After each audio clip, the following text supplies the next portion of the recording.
नमस्कार दोस्तों, द हिंदी पाठशाला 91 चैनल में आपका स्वागत है। दोस्तों आज हम जानेंगे हिंदी व्याकरण के अंदर हमारा टॉपिक जो है वो है आज लिपि। लिपि में हम देवनागरी लिपि पढ़ेंगे। इससे पहले हम जानेंगे कि लिपि किसे कहते हैं, यानी लिपि है क्या। तो दोस्तों लिपि से संबंधित हम दो बातों को जानेंगे, जिसमें नंबर एक जो बात है वो है कि भाषा को अंकित करने वाली रीति। भाषा को अंकित करने वाली रीति। भाषा को अंकित करने वाली रीति। अंकित करने वाली रीति क्या कहलाती है? लिपि कहलाती है। अंकित करने वाली रीति, ये तो हो गई दोस्तों पहली बात कि जो भाषा को अंकित करने वाली रीति जो होती है वो क्या है? लिपि है। और दूसरी बात करें तो दूसरी बात है भाषा का लिखित रूप। भाषा का लिखित रूप, यानी भाषा का जो लिखित रूप होता है वो क्या है? लिपि। तो भाषा का लिखित रूप क्या है? लिपि।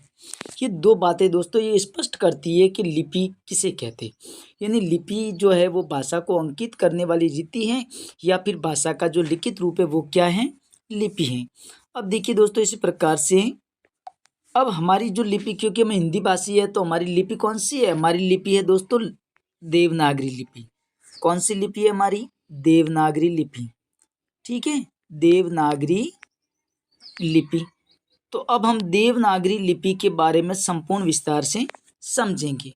तो देखिए आगे, देवनागरी लिपि क्या है? हमारी लिपि देवनागरी लिपि। अब बात करें हम देवनागरी लिपि की, तो जो देवनागरी लिपि जो है ये देवनागरी लिपि दोस्तों, ये जो हमारी लिपि है, हमारी हिंदी या संस्कृत भाषाओं की जो लिपि है वो है देवनागरी लिपि। इसका नामकरण बात करेंगे हम सबसे पहले इसके नामकरण की, कि इसका नामकरण कैसे पड़ा या इसका नामकरण कैसे हुआ। तो नामकरण में हम पहली बात देखेंगे अगर, तो सर्वप्रथम पॉइंट नंबर फर्स्ट है कि सर्वप्रथम जो इसका प्रयोग है, सर्वप्रथम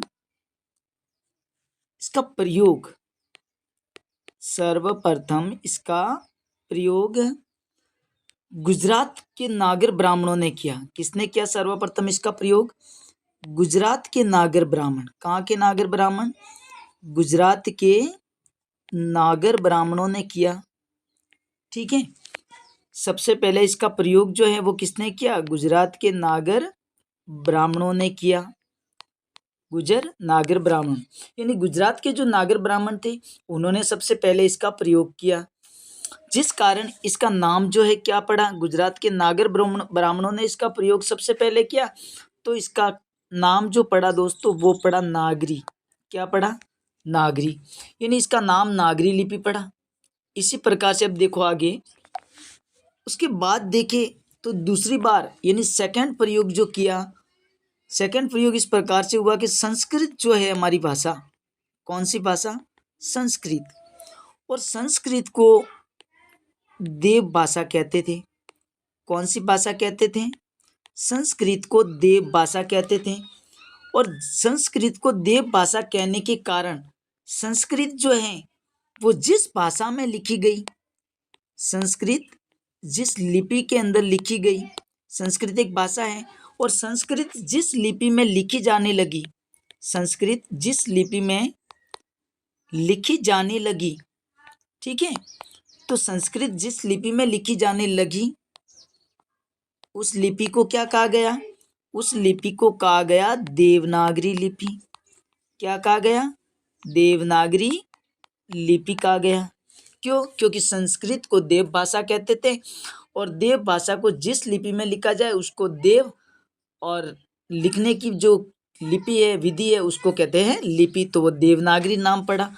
इसी प्रकार से आगे देखिए और कुछ तथ्य हैं। तथ्य नंबर 3 जो है दोस्तों वो एक, यानी संस्कृत जो है वो नगरों में ज़्यादा प्रचलित में थी, यानी नगरों में जो ज़्यादा प्रचलित होने के कारण, नगरों में अधिक प्रचार के कारण या ज़्यादा प्रचलित के कारण या अधिक प्रचार के कारण, यानी नगरों में अधिक प्रचार था, अधिक प्रचार था, तो इसका नाम जो है क्या पड़ा, नागरी पड़ा। कुछ महानुभाव ये भी मानते हैं कि नगरों में ज़्यादा प्रचार होने के कारण इसका नाम नागरी पड़ा। तो कुछ लोग कहते हैं, नंबर 4 तथ्य, कि बौद्ध ग्रंथ जो हैं, बात करें तो बौद्ध ग्रंथ, कौन से ग्रंथ, बौद्ध ग्रंथ, यानी बौद्ध ग्रंथ जो हैं वो पहले किस में लिखे जाते थे, नाग लिपि के अंदर लिखे जाते थे। किस लिपि में लिखे जाते थे, नाग लिपि में लिखे जाते थे। ठीक है, यानी बौद्ध ग्रंथों का उल्लेख जो है वो नाग लिपि में मिलता है। जिस कारण से देखें तो जो नाग लिपि है, इसका विकसित रूप जो है वो क्या कहलाया, इसका विकसित रूप ही क्या कहलाया, नागरी लिपि कहलाया। इन नाग लिपि का जो विकसित रूप है वो क्या कहलाया, वो कहलाया नागरी लिपि। ठीक है दोस्तों, अब इसी प्रकार से कुछ और तथ्य जानते हैं। अगला जो है तथ्य नंबर 5। तथ्य नंबर 5 है कि देवताओं के प्रतीक चिन्ह जो थे, यंत्र के कोष्टक, यानी जो देवताएं होते थे उन देवताओं के प्रतीक चिन्ह, देवताओं के प्रतीक चिन्ह, यानी देवताओं के प्रतीक चिन्ह क्या थे, यंत्रों के कोष्टक। क्या थे, यंत्रों के कोष्टक। देवताओं के प्रसिद्ध चिन्ह यंत्रों के कोष्टक जो थे, उनके कारण जो यंत्रों के कोष्टक हैं उनको क्या कहते थे, देवनागर। क्या कहते थे उनको कहते थे देवनागर। और उनको देवनागर कहने के कारण इसका नाम जो है वो क्या पड़ा, नागरी लिपि पड़ा। क्या नाम पड़ा, नागरी लिपि। तो कुछ लोग ये भी मानते हैं, देखिए आगे पॉइंट नंबर 6, यानी तथ्य नंबर 6 है कि पाटलिपुत्र जो हुआ करता था, कौन सा स्थान, पाटलिपुत्र। ठीक है, और पाटलिपुत्र का नाम जो है वो क्या था, नगर था। यानी पाटलिपुत्र का नाम था नगर, और वहाँ के जो राजा थे वो थे चंद्रगुप्त। कौन थे, चंद्रगुप्त। और चंद्रगुप्त को क्या कहते थे, देव कहते थे। चंद्रगुप्त को लोग क्या कहते थे, देव कहते थे। ठीक है, पाटलिपुत्र का नाम क्या था, पाटलिपुत्र का नाम जो है वो क्या था, यानी पाटलिपुत्र का नाम क्या था, नगर। और वहाँ के राजा चंद्रगुप्त जो थे उनको लोग क्या कहते थे, देव कहते थे। तो उसका नाम क्या पड़ा, तो संयोगवश देखे तो उनका नाम हो गया देवनागरी, क्योंकि पाटलिपुत्र का नाम था नगर। ठीक है, और वहाँ के राजा चंद्रगुप्त को देव कहते थे, तो उसका नाम संयोगवश क्या पड़ गया, देवनागरी। क्या पड़ा उसका नाम, देवनागरी। तो तब वहाँ से वो लिपि जो है वो देवनागरी लिपि कहलाई। फिर आगे देखिए इसी प्रकार से दोस्तों, ये तो हुआ देवनागरी लिपि से संबंधित, उस या लिपि से संबंधित कुछ तथ्य कि किस प्रकार से उसका नाम देवनागरी लिपि पड़ा, उसके बारे में जाना। अब दोस्तों देखिए, जो देवनागरी जो है, बात करें अब हम देवनागरी की, यानी देवनागरी जो लिपि है, देवनागरी का उद्भव और विकास। देवनागरी का वो तो था नामकरण से संबंधित, अब है उद्भव व विकास। तो देवनागरी का उद्भव व विकास कैसे हुआ, तो इसके लिए देखिए दोस्तों, पहले सबसे कि हम बात करें भारत की सभी लिपियां जो हैं, भारत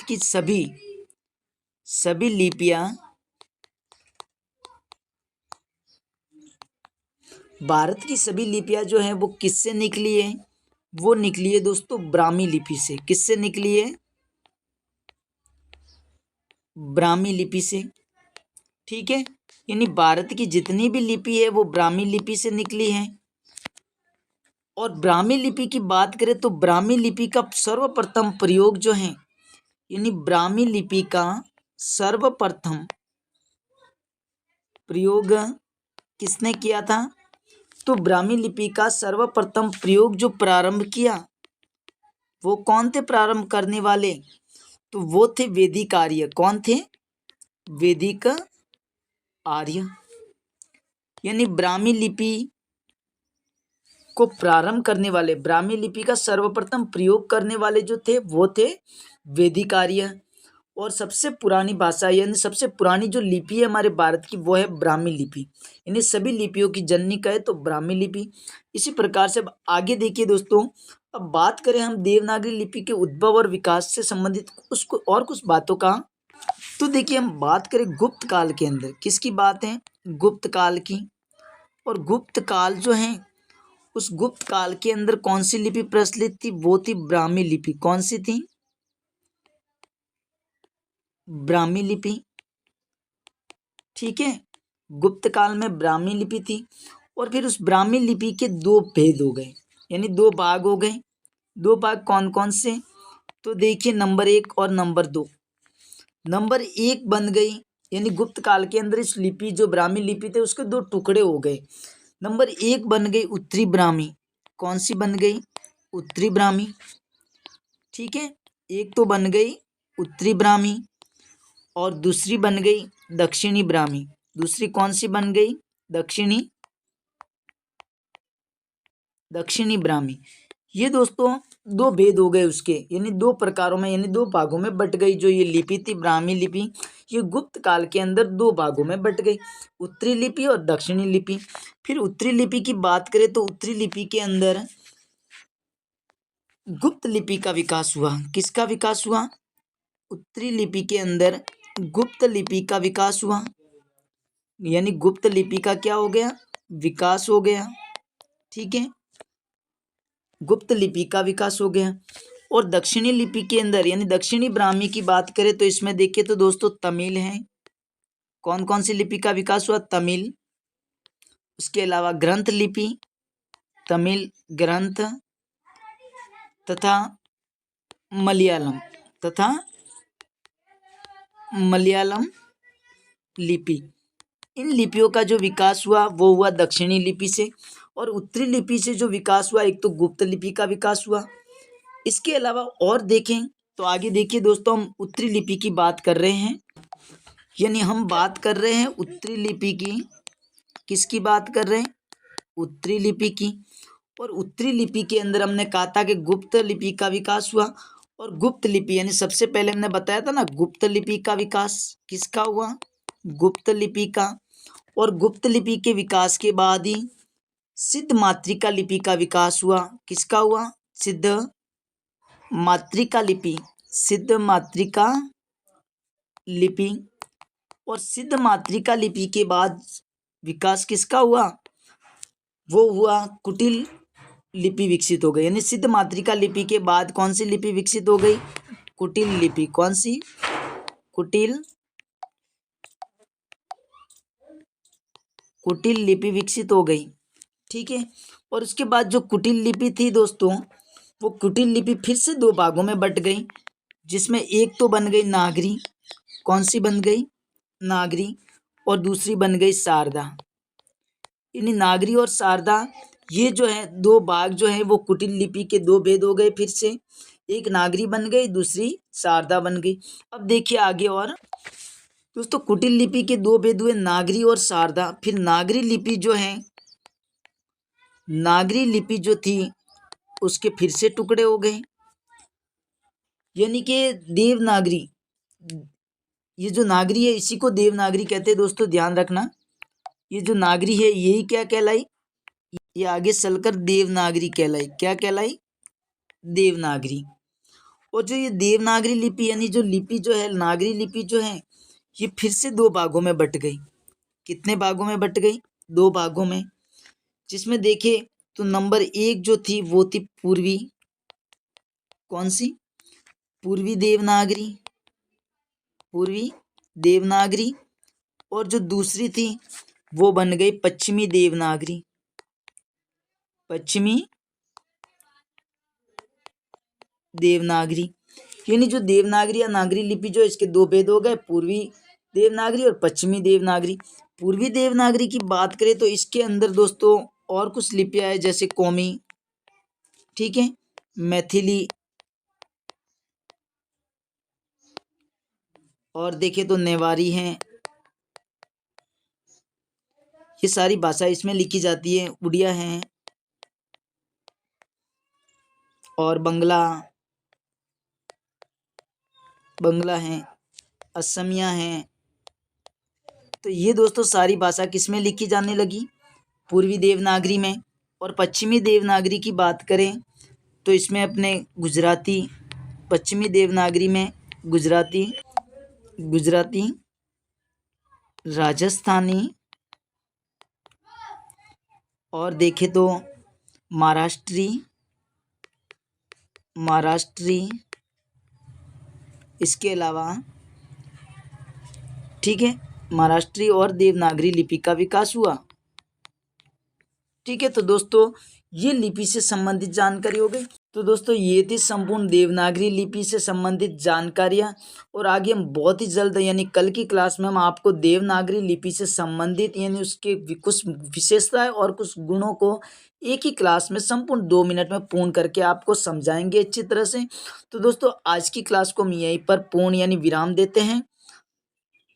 तो दोस्तों हमारी वीडियो कैसी लगी आप हमें कमेंट करके ज़रूर बताएं, और हमारी वीडियो वाकई में आपको अगर अच्छी लगी है तो वीडियो को लाइक करना ना भूलें, ज़्यादा से ज़्यादा शेयर करें, और अगर आप हमारे चैनल पर नए हैं तो हमारे चैनल को सब्सक्राइब जरूर करें। धन्यवाद।